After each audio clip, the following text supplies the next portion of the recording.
Hi friends, నమస్తే అండి. Welcome to our channel. పిల్లలకి ఎంతో ఇష్టమైన ఇంగ్రీడియంట్స్తో చేసేటువంటిది ఈ శాండ్విచ్.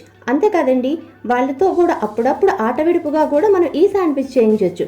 అంతే కదండోయ్, ఈ శాండ్విచ్ వాళ్ళు చేసేటప్పుడు ఎంజాయ్ చేస్తారు, తినేటప్పుడు ఎంజాయ్ చేస్తారు. టైం కూడా చాలా తక్కువ టైం పడుతుంది. ఇంకెందుకండి ఆలస్యం, వీడియోలోకి వెళ్ళిపోదామా మరి. ముందుగా ఒక బౌల్ తీసుకొని దానిలోకి ఫైన్గా చాప్ చేసిన చిన్న ఆనియన్ ఒకటి, ఫైన్గా చాప్ చేసిన క్యాప్సికమ్ 2 టేబుల్ స్పూన్స్, ఫైన్గా చాప్ చేసిన టమాటా 2 టేబుల్ స్పూన్స్, ఫైన్గా చాప్ చేసిన పచ్చిమిరపకాయ ఒకటి, ఫైన్గా చాప్ చేసిన కొత్తిమీర 2 tablespoons, mayonnaise 1 tablespoon, టమాటా కచప్ 1 టీ స్పూన్. ఇలా అన్ని ఇంగ్రీడియంట్స్ వేసుకొని బాగా కలుపుకోవాలండి. ఇలా కలుపుకున్న అన్ని వెజిటేబుల్స్ని పక్కన పెట్టుకుందామండి. తర్వాత ఒక బ్రెడ్ స్లైస్ తీసుకొని దీనికైతే నేను పిజ్జా సాస్ని అప్లై చేస్తున్నాను. పిజ్జా సాస్ రాసుకున్న తర్వాత మనం ముందుగా కలుపుకున్న వెజిటేబుల్స్ ఉన్నాయి కదండి, అవి అన్నవి దీని మీద మనం పరుచుకోవాలి. ఇక్కడ నేను వీడియోలోని చూపిస్తున్నాను చూడండి, ఇలా చేసుకోవాలి. ఇలా చేసుకున్న తర్వాత దీని మీద చిన్న చిన్న చీజ్ పీసెస్ని వేస్తున్నానండి.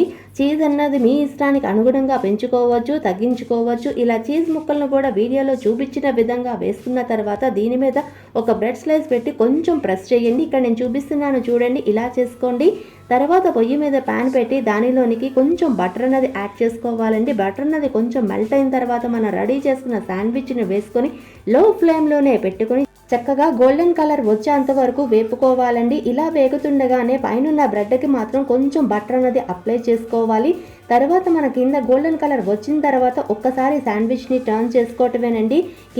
ఇలా రెండు వైపులా గోల్డెన్ కలర్ రాగానే మన శాండ్విచ్ని ప్లేట్లోకి డిష్ అవుట్ చేసుకోవటమేనండి. ఇలా డిష్ అవుట్ చేసుకున్న శాండ్విచ్ని మధ్యలో కట్ చేసి చూపిస్తున్నాను చూడండి. చూస్తుంటే నోట్లో నీళ్ళు ఊరుతున్నాయి కదా, వెంటనే తినాలనిపిస్తుంది కదా. ఇంకెందుకండి ఆలస్యం, మీరు కూడా ఈ రెసిపీని ట్రై చేసి వెంటనే ఆ ఫీడ్బ్యాక్ని నాతో షేర్ చేసుకోవడం మర్చిపోవద్దు. మీకు కానీ ఈ వీడియో నచ్చితే లైక్ చేయండి, షేర్ చేయండి. అంతేకాదండి, ఇలాంటి మంచి మంచి రెసిపీస్ కోసం ఈ ఛానల్ని సబ్స్క్రైబ్ చేసుకోండి. Thanks for watching.